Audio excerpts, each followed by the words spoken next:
Chapter 11. The Spitting Crow. Rosie sat on the floor and rocked Jim until he had sobbed himself to sleep, and then she lowered him down and went outside. The old woman stuck out her foot and tried to nudge Jim awake, but he was just too far away for her to reach. She spat into the fire instead. Rosie had gone down the yard to a shed that was built out over the river. Foul-smelling water lapped around it.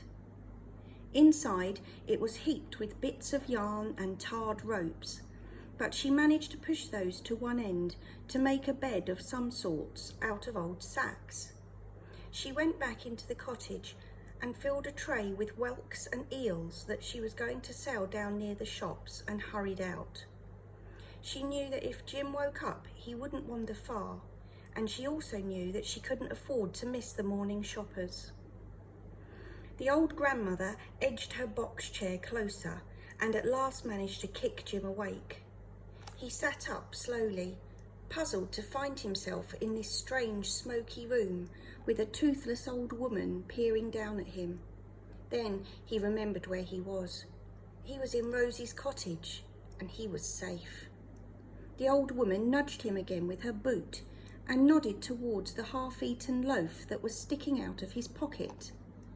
She stretched out her clawed hand, and Jim broke off a piece of bread and held it out to her, afraid of her glaring eyes and her restless, chewing mouth. She scowled at him and pecked at his hand, then opened her mouth wide.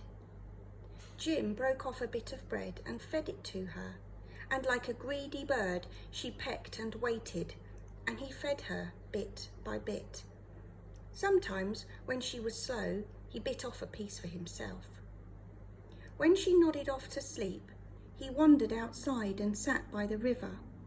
It was as busy as a market, with sailing ships ploughing their way through the mist, and barges nudging in and out of the wharves. Far out, he could just make out the bulk of a paddle steamer, huge and wheezing. He wondered how far the river went, and what it would be like on one of those boats, rocking in the wake of the steamers. When Rosie came home, it was nearly dark again. Jim stayed outside all the time, a little afraid of the spitting grandmother and her greedy pecking mouth. Quite a few people seemed to go into the cottage, mostly men and boys, and there came from time to time the sound of arguing and shouting. There was an old man who seemed to come and go a lot, and who did most of the shouting, whether there was anyone else with him or not. When he wasn't shouting, he was laughing to himself in a dry, coughing way that wasn't laughing at all. Jim wondered if he was Rosie's grandfather. It was cold out on the bankside, but Jim didn't want to go back into the cottage. He watched some boys playing in the snow and tried to join in, but they ran away as soon as they saw him. When at last he saw Rosie coming, he ran to her. The tray that she had strapped to her shoulders was half empty. She dragged her feet as she walked. "Well, Jim," she said, "I've got no time to talk to you now. I've food to cook for my grandfather and my uncles, as they're kind enough to give me a home." She stopped by the cottage. "And I can't ask you in. Grandfather would throw you to the gulls and me with you if he thought you were intending to stay. There's too many of us. Do you understand?" Jim stared up at her. "Oh, don't look at me like that, Jim," she said. "You don't know my grandfather, or you wouldn't look at me like that. But I'll show you where you can sleep tonight if you promise to be careful." She took him down to the shed. "Will you be all right here?" she asked. "It's cold and it doesn't half stink with all that rot on the river, but it's dry enough." "I like it," said Jim. "I can pretend I'm on a boat, Rosie." "So you can." She stood at the door and looked out at the darkening water as if she'd never seen it before, her eyes narrowing. "Like to sail away, would you, Jim? I know I would. Far away to anywhere. Anywhere would be better than this. Drowning would be better than this." She turned round abruptly. "You bed down there and I'll bring you some cooked fish in a bit." Jim could hear shouting from the cottage when Rosie went down to it. He could hear the old Pecky woman crowing for food and the grandfather coughing. Nobody seemed to talk quietly. From all the cottage doors and windows along the wharf, there spilled out the sounds of shouting and arguing. Jim remembered the quiet of the wards and wondered whether Tip was asleep by now and whether he was missing him. Later, Rosie brought hot fish and tea and bread and a candle in a holder for him. Jim had been lying on his stomach, watching the boat lanterns glimmering like eyes on the water, as if they were creatures turning themselves upside down in the darkness. She knelt down and tucked the sacking round him. "Don't you ever let Grandpa know you're here, see?" "I won't." "Good boy. I'll go in soon and see to the old lady." "She's like a sparrow," said Jim. Rosie laughed. "A crow like, more like. Seen crows, Jim? Flappy, greedy things. That's Grandma. When she gets going, she's like an old spitting crow.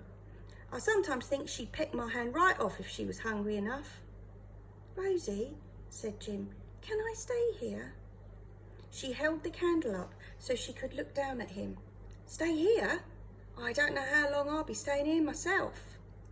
"Can't you ever go back to his lordship's house?" "I wish I could. I was very comfortable there. I was very lucky to get that job.